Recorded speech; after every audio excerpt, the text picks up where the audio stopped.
Bonjour chers élèves, chers apprenants. Aujourd'hui je vous présente une composition du second semestre à Saint-Louis, zone SOR, composition de 3 heures de temps, composée de 4 exercices. Premier exercice, ça parle de réaction nucléaire, réaction chimique.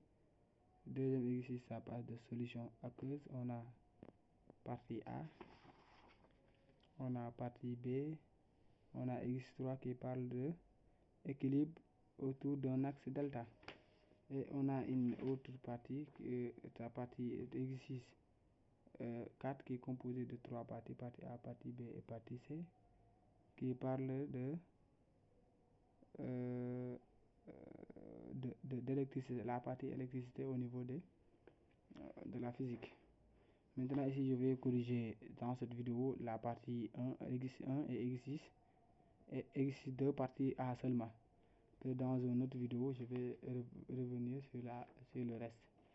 Maintenant ici, si on prend, c'est ça la correction de l'exercice 1.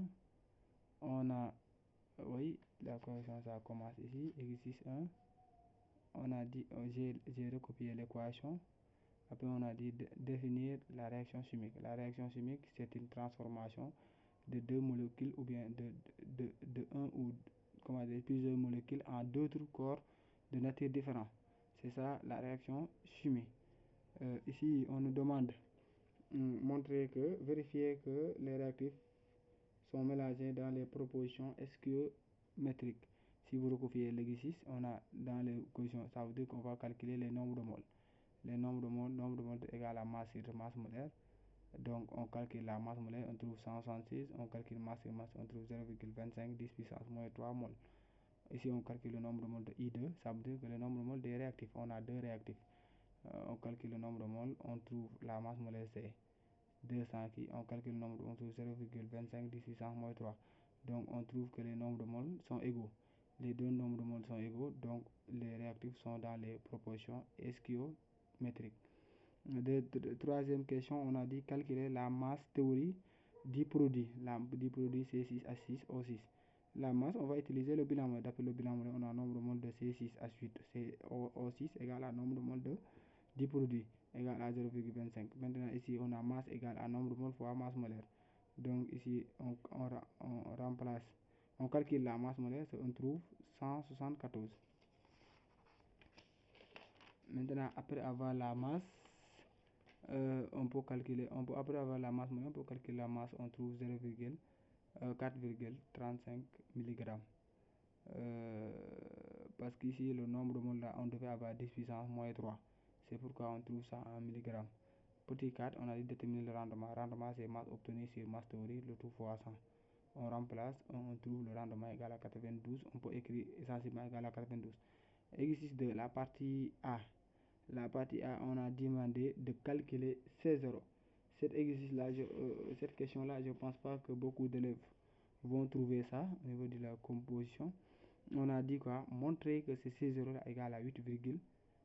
Pour montrer ça, on va utiliser la formule nombre de moles égal à C fois V, nombre de moles égal à masse sur masse molaire. Donc à partir de là, on aura C égal à masse sur volume fois masse molaire. On aura C égal à, parce que masse sur volume c'est ρ, c'est la masse volumique. On remplace masse volumique sur masse molaire. Maintenant, masse volumique c'est égal à densité fois masse de l'eau, parce qu'ici on a densité égale à masse volumique sur masse volumique de l'eau. Donc en tirant on trouve ça. Maintenant on aura C égale à, donc en remplaçant le ρ par sa valeur, on trouve D fois ρO, le tout sur masse molaire.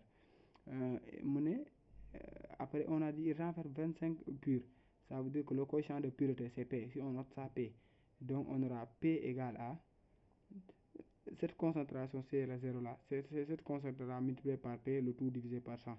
Maintenant en remplaçant on trouve ça et on fait, si on fait l'application, on sait 0 égale à 8,7. Donc on a bien trouvé. Après ça on a la 2.1, on a dit calculer, on a dit aussi, d'abord je vais lire le petit énoncé qu'on a dit. On a dit on prélève une volume V0 de la solution S0 qu'on dilue pour obtenir une solution fixe S1. solution vis S1, là-bas j'ai le noté S, de volume 5 ml et de concentration 0,261. Quel est le volume V0 faut-il préférer? Pour qui on a ici, on a d'abord une dilution, la concentration ne change pas, donc C0 là, ça va être le C0 qu'on a calculé. Maintenant ici, dans une dilution, on a le nombre de moles qui reste constant, donc nombre de moles N0 égale à nombre de moles N1. À partir de là, si on calcule, on trouve V0 égale à 0,15. Maintenant, en 2.2, on a dit décrire le protocole. Le protocole, ici, on a fait un prélèvement pour avoir S0. Maintenant, à partir de S0, on fait une dilution. Maintenant, dans une prélèvement, la concentration reste constante. Dans une dilution, le nombre de moles qui reste constant. C'est ça que j'ai écrit ici. Et c'est ça qui met fin à cette partie-là.